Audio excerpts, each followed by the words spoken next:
Action, minasan konnichiwa, Popo desu. Oke guys, di video kali ini gue akan ngebahas yaitu tentang ujian Tokutegi no di bidang building cleaning ya. Nah, di video kali ini gue akan nge-review tentang ujian prakteknya. Karena kan ujian bidang building cleaning ini nggak hanya ujian teori aja ya, tetapi juga ada ujian praktek. Dan ujian prakteknya itu mencakup 3 jenis bidang ya, atau 3 jenis ujian.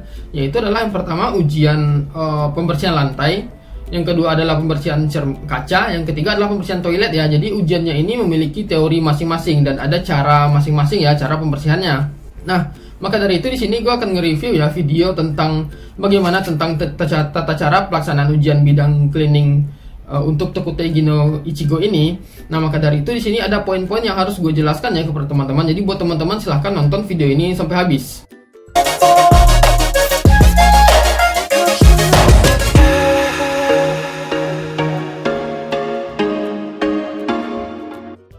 Nah, jadi di sini gue akan menggunakan laptop ya untuk menampilkan videonya ya. Jadi kita akan lihat bersama-sama ya dan melihat poin-poin apa saja yang harus diperhatikan dalam ujian bidang cleaning ini. Nah, sekarang mari kita ke laptop. Nah, di sini gue udah ada ya video untuk ujian praktek bidang building cleaning untuk visa Tokutegi no Ichigo ya. Sekarang kita mulai aja. Di sini saat teman-teman itu baru mulai, teman-teman itu bilang hajime mas ya. Nah, seperti ini. Nah, yang pertama itu kita akan menggunakan dust cross ya. Itu untuk mengelap lantai. Nah, jadi ini teman-teman bawa ya dan letakkan tepat di atas itu ya, lap tempat kita berdiri, lalu dipasang. Nah, setelah teman-teman pasang itu teman-teman harus mengatur ketinggiannya ya, seperti ini. Nah, di sini ya untuk pengaturan ketinggiannya itu sangat penting sekali ya. Ada poin-poin yang harus teman-teman perhatikan, yaitu adalah untuk ketinggiannya itu teman-teman itu nggak boleh lebih tinggi dari kepala dan tidak boleh lebih rendah dari bahu ya. Jadi ketinggian yang paling tepat itu adalah di sekitaran hidung ya. Jadi kira-kira setinggi hidung itu adalah ketinggian yang terbaik untuk mengatur ketinggian tongkat untuk penggunaan dust cross ya. Nah, sekarang kita lanjutkan lagi. Nah, ini ya cara masuknya seperti ini. Teman-teman harus perhatikan ya rute pembersihannya. Nah, di sini poin yang paling penting itu adalah teman-teman itu harus mengikuti dust cross-nya. Jadi teman-teman itu berjalan di belakang dust cross-nya, bukan di samping ya, seperti di video. Nah, setelah teman-teman itu mengelap semua area, jadi sekarang teman-teman itu masuk ke tengah.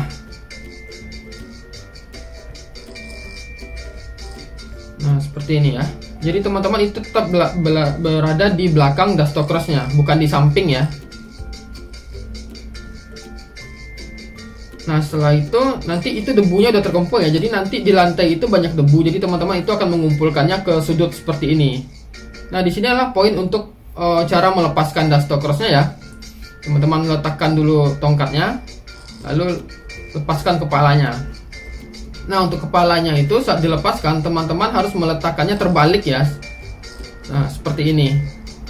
Nah, lalu tisu yang digunakan juga dibalikkan dan digulung agar debu-debunya itu tidak berserakan lagi ya. Setelah itu baru teman-teman bawa keluar.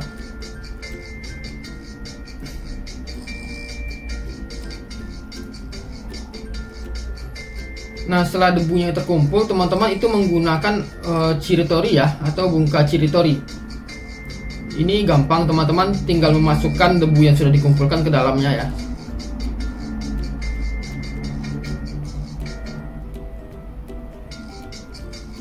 Nah, seperti ini ya. Untuk hoki ya, hoki itu jizaiboki ya, itu sapu yang digunakan untuk mengumpulkan debu tadi, itu namanya jizaiboki. Yang satu lagi itu chiritori ya. Nah, sekarang dikumpulkan.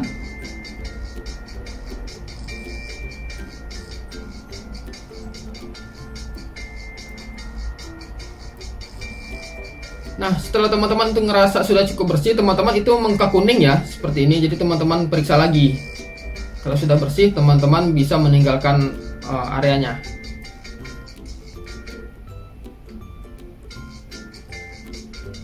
Nah, lalu dikembalikan lagi ya ke tempatnya. Nah, setelah itu teman-teman itu menggunakan mop ya. Ini namanya mop. Nah, cara pemasangannya juga sama ya seperti dust cross tadi, karena alatnya masih sama, cuma beda kepala aja. Nah, ini juga tetap disesuaikan ya untuk mopnya. Nah, ketinggiannya itu lebih kurang sama seperti dashboard cross. Nah, pertama teman-teman itu pel dulu. Nah, di bagian sudutnya itu teman-teman pakai tangan ya, seperti ini. Nah, seperti itu ya.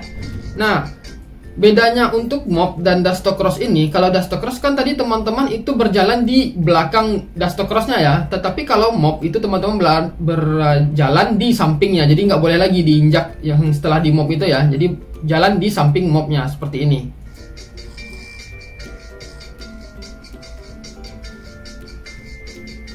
Nah, setiap sudut dilakukan seperti ini ya, karena sudut-sudutnya itu pasti nanti akan sulit dijangkau jika tidak menggunakan tangan. Nah, seperti ini. Nah, jadi teman-teman itu tetap berjalan di samping mopnya ya, jangan diinjak. Karena kalau diinjak kan nanti kotor lagi. Dan untuk langkah-langkah stepnya juga rutenya itu hampir sama ya dengan dashboard cross. Cuma bedanya terbalik. Kalau di dashboard cross kita nggak boleh nginjak, kalau yang mop kita nggak boleh injak apa yang sudah kita bersihkan tadi. Seperti ini ya. Jadi sesekali itu harus dibalik ya mopnya.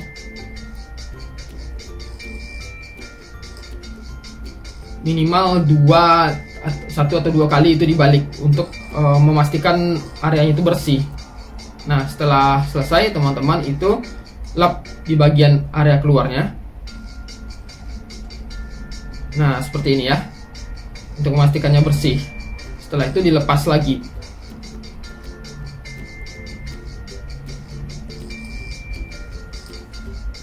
Nah, lalu dikembalikan ke tempat semula.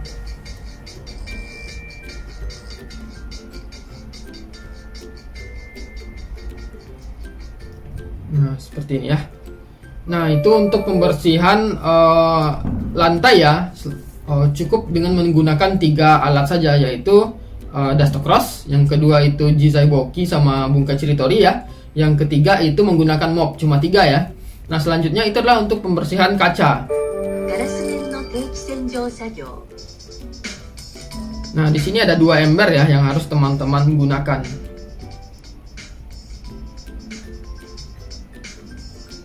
Nah, letakkan di sisi kaca ya. Di sini teman-teman itu pertama menggunakan ini apa ya namanya? Gue lupa. Senjosui ya. Gue dulu juga waktu di itu ujian Sankyu juga pakai ini ya. Senjosui Nanuru. Oke. Nah, seperti ini ya caranya.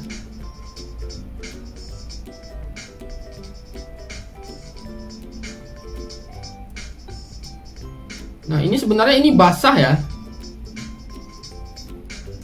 Jadi ini kemungkinan akan banyak airnya. Nah, setelah teman-teman itu mengelap dengan pembersih kaca tadi, selanjutnya itu adalah menggunakan handuk ya. Nah, handuknya itu diperas dulu sampai kering. Dan nanti ini akan menggunakan window squeeze ya namanya. Nah, ini namanya adalah window squeeze. Nah, cara pembersihannya ini seperti ini ya, dari atas ke bawah. Jadi dimiringkan sedikit. Nah, seperti itu ya. Dan airnya ditampung ke bawah. Teman-teman bisa lihat ya, nanti saat menggunakan window squeeze nggak langsung di squeeze ke bawah gitu aja. Jadi dimiringkan sedikit, baru didorong ke bawah, ditarik ke bawah ya. Lihat seperti ini. Nah, gitu ya, ditarik sedikit ke samping, baru ditarik ke bawah. Nah, ini handuk yang digunakan itu adalah untuk mencegah airnya nggak menetes ke bawah ya, seperti ini. Dan itu dilakukan sampai selesai. Nah, nggak usah sampai ke bawah ya, terakhir di bawah baru dilakukan pembersihan dengan menggunakan window squeeze lagi ya, seperti ini. Nah, jadi airnya itu ditampung ya di bawah. Teman-teman lihat itu gambarnya, airnya itu ditampung jika seandainya airnya masih banyak ya, jadi nanti ditampung dengan handuk agar tidak menetes ke bawah. Nah, bagian sudut terakhir adalah seperti ini. Nah, handuknya tetap digunakan ya untuk menampung air dan mengelap. Nah, setelah selesai itu nanti teman-teman itu diminta untuk membersihkan ya, biasanya itu akan membersihkan framenya kaca tadi.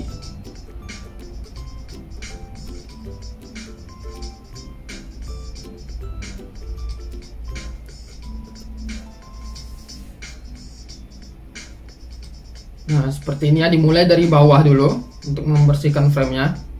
Lalu adalah sudut yang paling jauh dari tempat ember-ember kita ya, bagian atas. Setelah itu bagian yang paling dekat dengan ember. Nah, seperti ini. Jadi mengelapnya itu nggak cuma satu kali garis lurus aja ya, tetapi seperti ini ya, dilap lap lagi ke atas, terus kayak gini ya. Jangan seperti ini aja. Jadi harus dipastikan agar untuk jadi harus dilakukan sedikit demi sedikit ya, untuk memastikan area kerja kita itu bersih.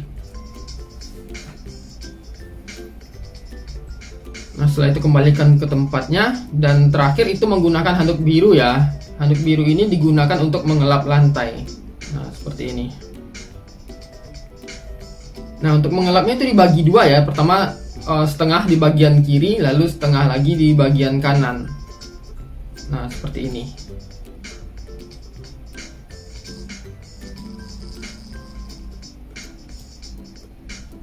Nah, lalu dikembalikan ya, seperti ini. Dan diletakkan di tempat semula.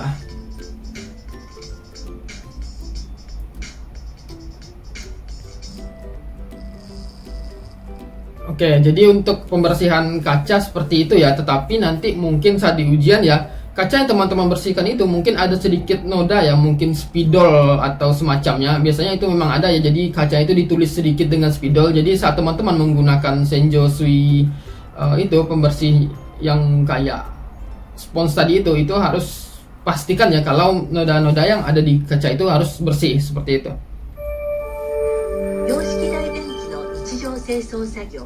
Nah, selanjutnya adalah untuk ujian pembersihan toilet ya. Nah, di sini toilet itu hanya menggunakan satu ember ya. Nah, tetapi ya sebelumnya ya, untuk toilet ini kalau di ujian di video kan seperti ini, tetapi mungkin di ujian bisa saja toilet yang digunakan itulah toilet yang sesungguhnya ya, maksudnya toilet yang biasa kita pakai gitu. Tetapi itu tergantung ya di mana lokasi ujian teman-teman. Soalnya kalau waktu gue di ujian Sankyu itu menggunakan toilet ya, benar-benar toilet yang seperti kita gunakan. Tetapi yang di video ini agak berbeda. Mungkin bisa jadi sama dengan yang di video, atau mungkin bisa juga dengan toilet yang sama dengan kita gunakan sehari-hari. Nah, ini ya. Nah, saat menggunakan toilet, membersihkan toilet itu penting menggunakan sarung tangan ya.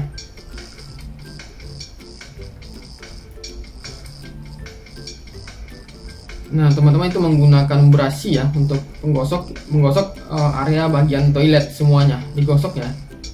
Oh ya, di sini ada hal yang penting ya teman-teman, perhatikan ya. Ketika kita membersihkan toilet itu kan posisinya seperti ini, teman-teman bisa lihat di video ya. Tetapi di sini ya, lutut teman-teman itu jangan sampai menyentuh lantai ya. Jadi itu ngegantung, nggak sampai kena lantai. Karena waktu gue ujian Sankyu dulu, saat membersihkan toilet, itu waktu itu lutut gue nempel di lantai gitu kan, dan waktu itu dikomentari sama pengawasnya kalau lutut kita itu nggak boleh nempel ke lantai ya, karena itu kotor. Jadi harus seperti yang digambar ini ya. Jadi lutut teman-teman itu perhatikan. Nah, setelah dibersihkan, buka sarung tangan seperti ini ya, diletakkan dalam. Lalu bersihkan dengan menggunakan handuk ya. Di sini handuk yang digunakan ini warna putih ya. Jadi ini warna handuk juga penting ya teman-teman, perhatikan. Setelah itu selesai, mundur. Lalu gunakan handuk warna biru untuk membersihkan lantai ya. Nah, seperti ini.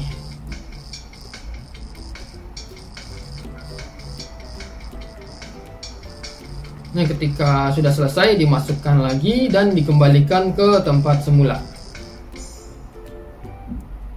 Nah, seperti itu ya. Jadi kira-kira makan waktu sekitar 9,5 menit atau sekitar 10 menit lah ya. Tapi biasanya 12 menit itu paling lambat bisa teman-teman kerjakan ya, karena nggak terlalu ribet ya. Jadi lebih kurang seperti itu ya untuk tahap-tahap pembersihan penggunaan alat untuk ujian praktek bidang building cleaning untuk Fusata Kuteigi no Ichigo ya. Nah, jadi ya sebenarnya kalau gue sendiri ya memang nggak pernah mengikuti ujian Tokuteigi no Ichigo bidang cleaning ya, karena gue sendiri itu waktu Ginno Jisusei atau magang itu menggunakan berada bekerja di bidang building cleaning. Jadi waktu itu gue ujiannya ujian NIQ sama ujian Sankyu ya. Kalau misalnya kita bandingkan dengan ujian Tokutegino, gue rasa ujian Sankyu jauh lebih rumit daripada ini. Jadi gue rasa ketika teman-teman itu ikut ujian Tokutegino di bidang cleaning dengan praktek yang seperti ini, gue rasa ini sangat gampang sekali ya kalau dibandingkan dengan ujian Sankyu. Kalau ujian NIQ atau Sankyu ini jauh lebih kompleks ya penggunaan alatnya, dan tahapnya juga lebih panjang. Nah, jadi lebih kurang seperti itu ya untuk ujian praktek bidang building cleaning Tokutegino Ichigo ya. Gue rasa itu nggak terlalu rumit dan nggak terlalu sulit ya. Kalau seandainya teman-teman itu memperhatikan ujiannya dengan seksama, gue yakin teman-teman itu bisa menjalankan ujiannya dengan baik ya. Apalagi sudah disediakan video bagaimana cara untuk melakukan ujiannya. Jadi gue rasa ini tergantung ke teman-teman, balik ke teman-teman lagi ya, apakah teman-teman itu bisa memahami dan melakukannya dengan baik. Sebaiknya ya untuk ujian Tokutegino ini yang ada praktek seperti ini ya, itu teman-teman berlatih di rumah, baik itu menggunakan alat yang teman-teman sediakan sendiri atau memang yang secukupnya yang teman-teman rasa atau teman-teman kira itu udah cukup ya untuk bisa menjadikan teman-teman bisa berlatih. Nah, jadi buat teman-teman yang pengen ikut ujian Tokutegino di bidang cleaning, itu harus mempersiapkan diri teman-teman untuk ujian praktek ini ya. Jadi teman-teman itu sebaiknya melihat ujiannya dengan seksama dan perhatikan poin-poinnya, karena poin-poin kecil ini juga dinilai oleh pengawasnya ya. Dan jadi lebih kurang seperti itu ya untuk ujiannya. Kalau saat ini teman-teman masih punya pertanyaan, silahkan tulis di komen. Gue bakal jawab sebisa mungkin, dan sampai ketemu di video berikutnya. Cut.